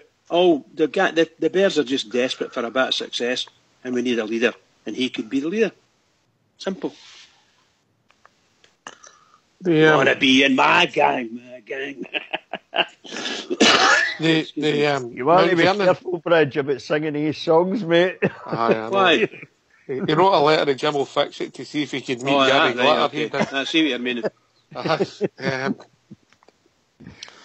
Mount Vernon, you're going to be in the stadium at 7 o'clock on Saturday night when all these players do their lap of honour and say their goodbyes. There's that many of them, I hope, disappeared. I don't know about that, mate, to be honest with you. I'd chase it. I wouldn't even let them on the park, to be honest with you. They've not got the right to be on that park, some of the boys. I think the boys are right, you know what I mean? It's Christ almighty, it's Steve and Gerrard we're talking about here, do you know what I mean? It's, if no, I mean, it's, as you said, in the Champions League semi-final, you know, they're choking to talk about the Rangers. The first thing they talk about is the famous, you know, so I just think, to be honest, I'm going to say this next year, and it's not like me, I'm just choking for the season to stop, to be honest with you, and get you know, good players in, get Steven Gerrard in, and go on with this, you know, because it's, mate, honestly, I tell you now, man, I'm looking forward to it as well, mate. The Rangers Radio end of season cruise. Well, booze cruise, we're going down the Clyde. No, White Inch Park, I think, on a couple of boats, Bridges. A dinghy. I'll be in paddlers. Bridgeman's shed, a couple of dinghies. Better get life jackets and the flares out. Is that you? You're alright. Liveworks Loyal, come in, number Bridge, 7. Calm down. When you get with Fox, he's always get flares. Couple of smoke bombs, man. You and Bridgeman, couple of smoke bombs in the pub. That'll set a bit. What a shocker. Right, the panel, and we'll ask the lobby, it's simple. One word answer. Steven Gerrard, good or bad move? Fox. Good. Rudy. Good. Ibrox. Good. Bridgeman. Brilliant. Mount. 100%. Right, Ibrox, get in the lobby. No, not right again. Not right again. Aaron's right is the mathlete of this panel. Mathlete. Can we have the ratios as well this time? There we go, Ibrox. It's pretty easy for you, look. Put it on a pie chart. I'm trying to get out. Listen, leave that pure boy alone, by the way. That's shocking what you're doing to him. We're trying to help him, mate. We're trying to develop his mathematics skills, geography. We're looking at history now, and I think the new season we're going to... Got to look at PE, maybe, the goalkeeping. So I can help myself here. Has anybody else been surprised at the pouring out in the paper of ex-Celtic managers trying to put this boy off signing for us? No, would you say it was a big concerted effort, Fox? Martin O'Neill. Every single pundit is saying he'll be mad if he takes it. Only in Scotland, Bridge. The press are saying that. Yeah. Every single pundit, and they're all Celtic. They're all Celtic. Every one of them. Why is that, Rudy? Why is that, Rudy? Aye, seems quite conspicuous, really, aye. They're really... In all honesty, I couldn't care less what I've got to say, to be honest. You know, if you want to see some proper journalism and some proper opinions by pundits, just look down south. You know, everybody has everything I've seen for down south are all for it. You know, they think it's a great move for Gerrard, it's a great move for Rangers. Doesn't really matter what they say up here, does it? At the end of the day, you could bring in Jose Mourinho and it'd be a problem. You know, they'd find negative stuff to say up here. The fact that it's ex-Celtic players and managers and whatnot that's coming out with all this stuff, you know, maybe it tells you something. You know, maybe they're a wee bit worried. Yeah. Oh, we seem to have lost. Rudy, we seem to have lost Ibrox loyals away to Greg's looking for a pie chart. I'm just there laughing at Skip. That was Skipper's joke, by the way. I went away to Greg's at Baker's to get a pie chart. Brilliant. What was the score in the lobby, Ibrox? 12-2, mate. 12-2. We don't want numbers. Percentages. Right, hold on, give me a second then. You're too late. I don't want numbers.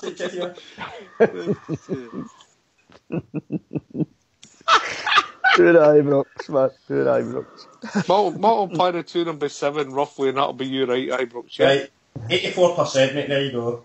That's because all school put it in the lobby, so it was. Oh, yeah. Oh dear! I thought you were friends as well, mate. That's shocking. Right. By the way, congratulations there. Well done, son. Well done. 10 years ago today, where were you, Fox? 10 years ago today. You were as well asking me where I was yesterday off for, mate. I wouldn't remember, but I take it it's a big day in our footballing calendar, mate. So, what was it? Give me a hint. Manchester, brace yourself. Oh, we were abroad. Taking penalties to get us there. Fiorentina, by any chance? Fiorentina, yeah, that's the one. That's the one. Yes. Yeah, that's the one. Ibrox, where were you? I was in Auctioneers, mate, just the pub off George Square, mate. I know where it is, mate, I know where it is. Not my first rodeo, you know. I know, mate, I know, but I like to put my geography notice out there now, I mean. And what part of the city is that? Is it north, south, east or west? That would be in the north of the city, mate. I thought it was in the centre myself, but then... Yeah, alright. Where were you, Bridge? I don't know, to tell you the gods on this. I'm a bit like Fox. I can't remember half the stuff. All I know is I remember it, that's all. Yeah. Brace yourself, Manchester. We seem to have lost Mount. And you know, Manchester may not be big enough. Aye. I was sitting in my big mate's living room, beer went out of the place when Nacho hit the penalty, and his missus was just sitting there just looking at you. It's like, you know, she's sitting and looking as if to say, what's up with you two? And we were just going absolutely mental, jumping about with beer in our hands, and you could hear the neighbours next door, they were going after their nut and all because they were sitting watching it. It was a bit special, wasn't it? It was again, nothing happened in the first half. if I remember to memory, Fox. There wasn't a lot in it, and then we were under the cosh a wee bit the second half. And defended brilliantly. I think Papac had some game, and Alexander done on it. Then Big Cusack gets sent off. From memory, I've not even checked this out. I think it was an extra time he gets sent off. Aye, well, it was like that a lot through that tournament, mate. We had our backs to the walls, some mace games, but we came through it. And it was to be one of the biggest shows of the Rangers support worldwide, mate, when we went to Manchester. I don't think MD in England ever thought that we could bring a support that big. And it's a memory, although it was a poor game for us in the final, mate, after Fiorentina. It's one of the things that you'll never forget, mate, will it? The size of the Rangers support. No, and also remember there was 50,000 Ibrox as well watching it. Hello? Yes. Yeah.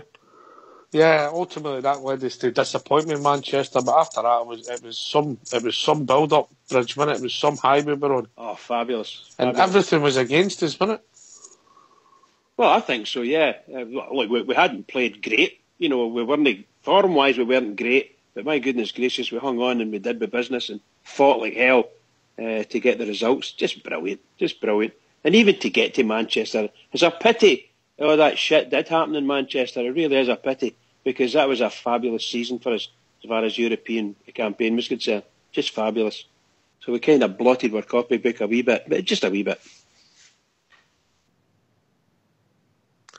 It wasn't silky soccer that got us to the final, but that team had some grit, Rudy Bear. We could be doing with some of that now, couldn't we, to be honest? And Bridgman's right, you know, there was times when it was real backs to the wall stuff. We didn't play the best of football at times. But to come up against some of the talent that we came up against and to manage to come through it, to get to a European final was just outstanding, you know. Proper team that knew how to battle away, you know, some great players. Rangers players, you know, Rangers teams that had real spirit about them, you know. Lots of times they were written off in the press in Scotland, as you would expect. And they just kept battling on and got there, you know. So, I don't really, as I keep saying, I don't really care what they say. For me, it was a great run. I thoroughly enjoyed it. I loved every minute of it. And I was disappointed in the end up with the result in the final, but who would they be? It's a European final, you know what I mean? But fair play to them. A proper Rangers team with some real grit in it. That's what they used to get there, in my opinion. Who was your player in the tournament for you in that year, Ibrox Loyal? For me, you're going to say I'm probably a bit biased here, but I'm going to go for Alexander, mate. For the sheer fact, we had a lot of injuries and a lot of suspensions building up. McGregor, when injured, Alexander came in, was absolutely fantastic. Let's be honest, if Alexander wasn't there and we had to bring in another keeper, do you think we'd have actually got to another European final? I didn't think I would ever get to see one in my lifetime. You guys are, a lot of you guys are lucky. You have seen a good couple of European finals and European semi-finals. But for me, I was absolutely delighted to get there. I loved Manchester. I remember my brother driving down. There was like a 10-car cavalcade all left the Glasgow city centre, and it was just something special for me, mate. I'd never seen anything like it in my life. I remember back, I don't know if you remember back as well, a few rounds before that, we played Werder Bremen, and we played really well against them as well. And let's be honest, they were a German team and they were really good, and it just showed you how well we played in that European run at some places, mate, to get to that final. And I was absolutely delighted to see it in my lifetime, mate. But I would say Big Alexander for me. Well, I'm surprised at that, but I can see where you're coming from. He was the hero of the penalty kicks, ultimately. Rudy? No. Rudy must be getting a Chinese delivered. Actually, I have to agree with Papadom Wrists. I have to agree with him. The goalkeeper was most assuredly the hero for Rangers in a lot of these ties. And for the tournament wise, I would definitely have given him the man of our season for that tournament. Brilliant. I see it slightly different. I would have. He missed a penalty for us, but he was a great player for us, but he wasn't one of my favourites, if that makes any sense. But I thought Barry Ferguson showed how good a player he was, and he was the glue that kept our team together through that run for me, and some of his performances were superb. Not just maybe in the dictating play, but cajoling and working hard for the team, and God, what we do for something like him in the team at the moment. Bridgman? Yeah, Fergie had a tremendous tournament, but I'll go back to what Loyal was saying. The truth, and really and truly, Neil Alexander, whom I was not a big fan of his at all, I thought he'd a fabulous tournament for Rangers. Fabulous tournament. And yes, there were some outfield players, excuse me, who I adored. I thought Ferguson always thought Ferguson was a great player, and he drove us on. But I don't think he did anywhere near what Neil Alexander did. Some of the saves he pulled off were just out of this world, to me, just out of this world. That's the way I look at it anyway, sorry. It's all about opinion. Rudy, you back with us? No. Big carrier. I'll be having his spare ribs, won't he? You know. But fabulous times, Ibrox. Memories. Will we ever see the lights again? Bridge, are you tighten? No, I'm not tighten. I would like to think so, mate, because as I say, you have managed to see quite a lot in your lifetime, mate. For me to see one, and could we see one again, it could happen. And it could happen with a man who has actually won the biggest tournament in club football, in European football, so it could well come sooner rather than later. But do you remember that famous... That's me being sentimental, probably, but... Do you remember that famous game he was involved in when they were down 3-0? Liverpool were down 3-0. That was right against I was on holiday. I was on holiday in Cyprus, and it was a whole load of big Liverpool fans in the pub we were in that night, watching the game, and they were all sick as pigs getting beat 3-0. Mm-hmm. But you know, by the end of the game, you wouldn't have heard them. They were absolutely delirious. Is that the AC Milan game? I think it was AC Milan. Yeah, they were down 3-0. They fought back to win, and you know, it's just magnificent stuff. He was a good party as well. Absolutely. You mentioned it might not happen in the future, Ibrox, but the young boys under 17s done remarkable last night, and you want to give a more detailed report and who you thought. I enjoyed watching the boy, the right back, Patterson. Yeah, I'll give it here, mate. Well, obviously we know they get a player set off very earlier on, but we'll not mention that. We get a penalty in the 13th minute. And a young boy, Kieran Dixon, mate, who I thought would had a pretty outstanding match overall. Very composed, and the way that he took his penalty, he was like a mature professional, the way that he took it. The 27th minute, good build-up play for young Kai Kennedy, who had done a really good game, passed it to Butterworth, and then he crossed a park. Young Kieran Dixon again controlled it well. Before slotting in with his weak foot, mate. And if that was his weak foot, I'd love to see his better foot. Then we went 3-0 up. It was absolutely brilliant. Young Kai Kennedy, he got his goal. Absolutely fantastic. And a few players. Danny Finlayson, the captain, I thought played really well at the back.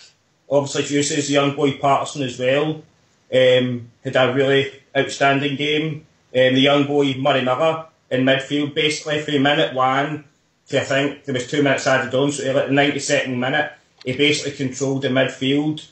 And young Josh McPake as well, very skillful, very athletic, getting up and down the park from midfield to attack.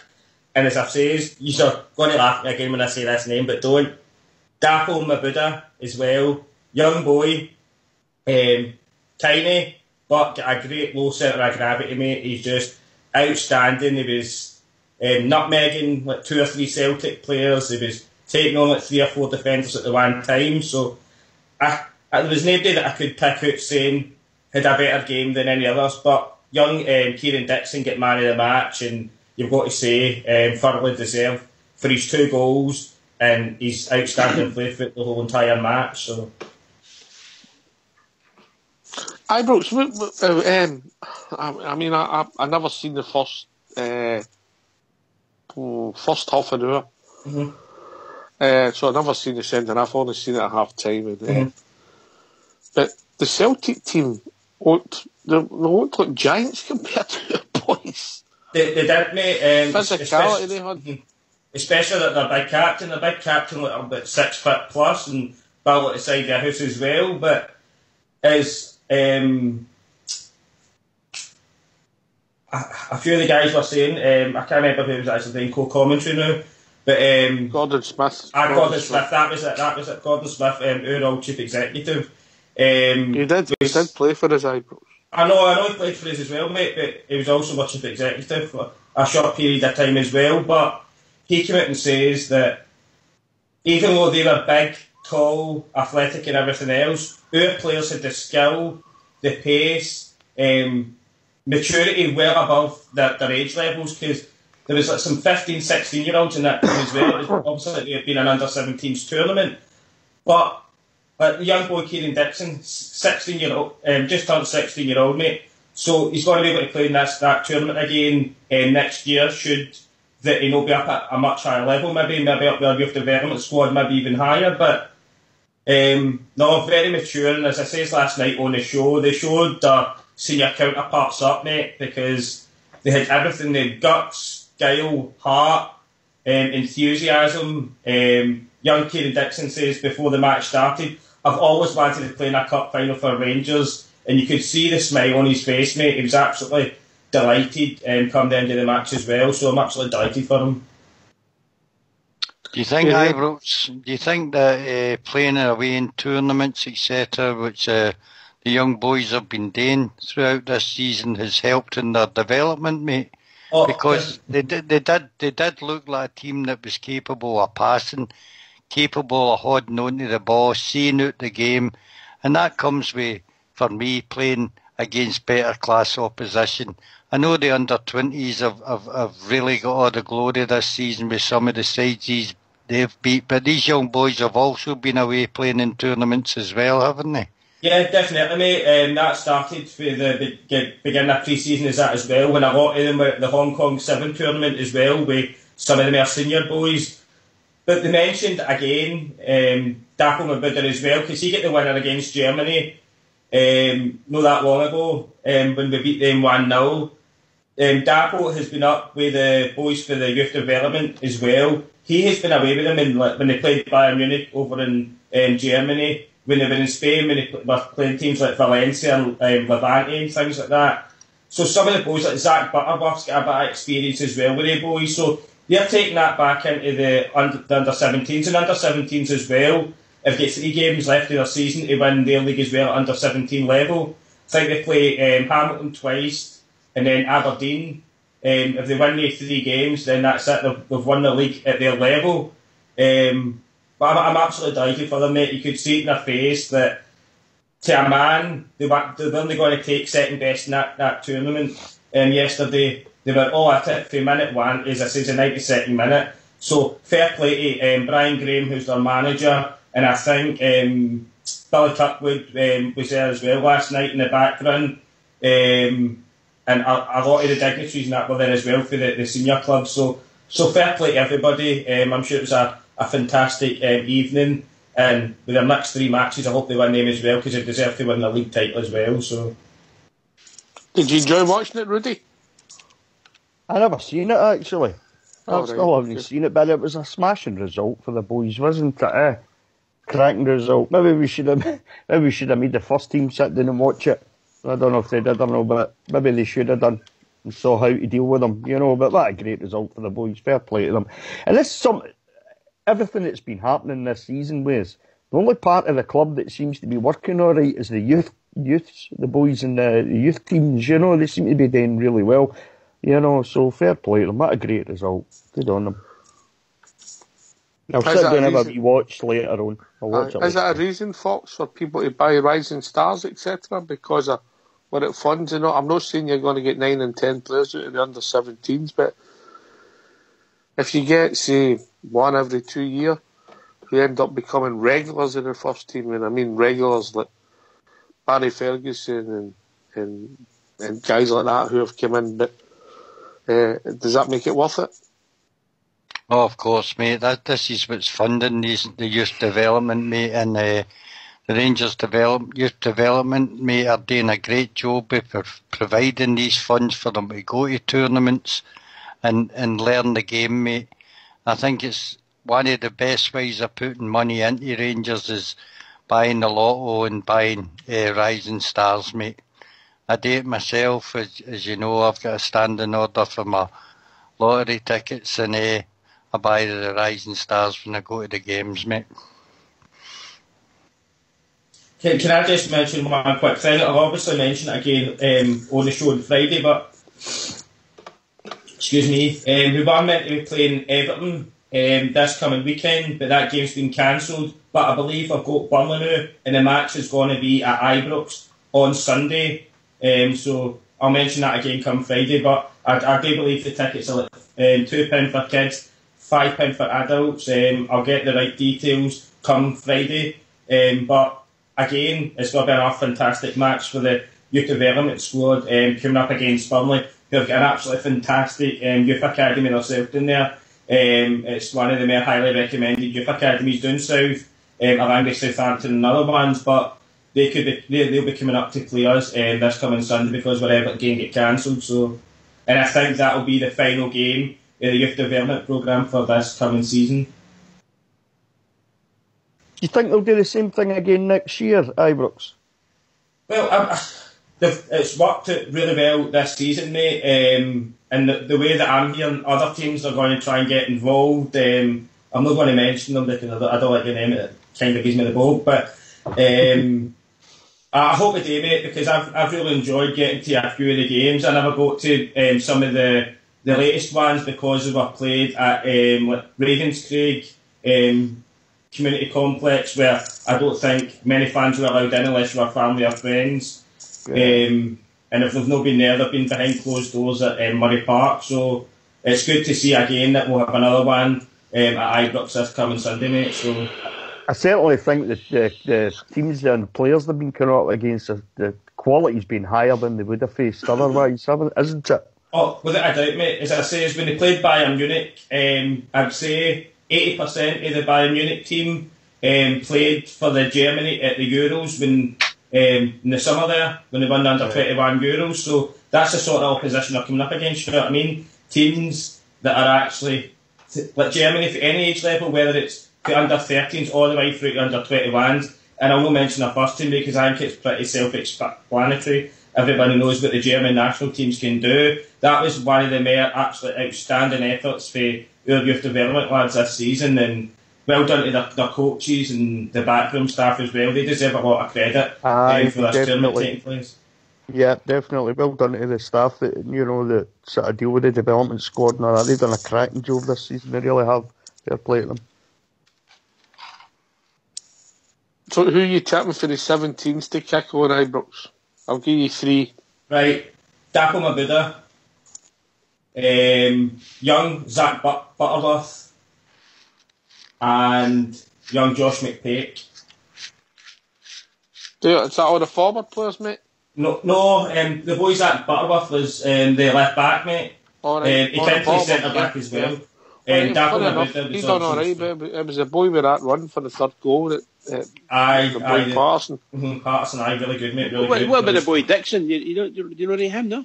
Oh no, I rate him higher, mate. But he's as I say, he's only turned 16, so the likelihood is he could play in this final again next year.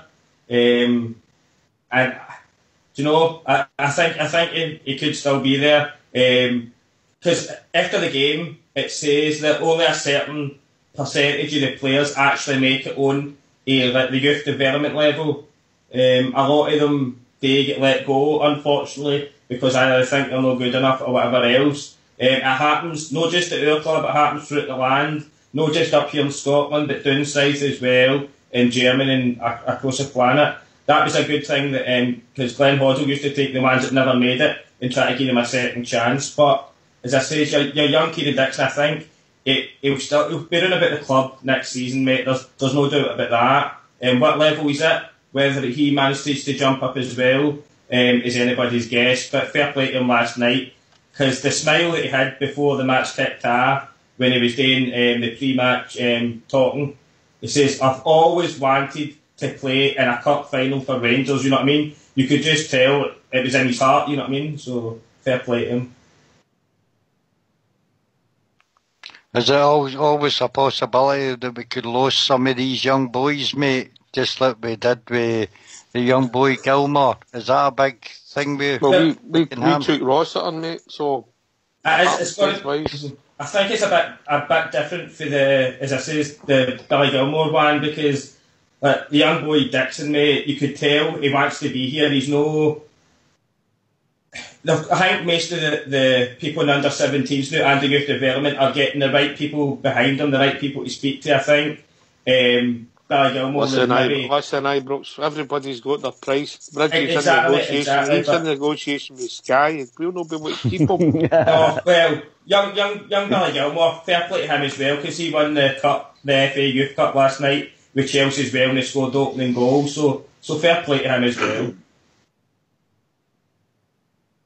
Anyway, gentlemen, can I thank you for joining here at Rangers Radio? Yourself, Ibrox, the Bridge, Fox and Rudy, Mount Vernon, Big Al, and more particularly my guests, John and Roger, for taking the time to join us this evening. But the last word, briefly, to the Bridge. Oh, well, briefly it is. Can I just say to all the Rangers fans all over the world, and particularly Rangers fans on here on Rangers Radio, every single one of us, we desperately need it. Keep it going for the Rangers. Please, keep it going. This has been Rangers Radio. We'll be back tomorrow night between 9 and 11 talking about all things Rangers. Take it away, the Fox.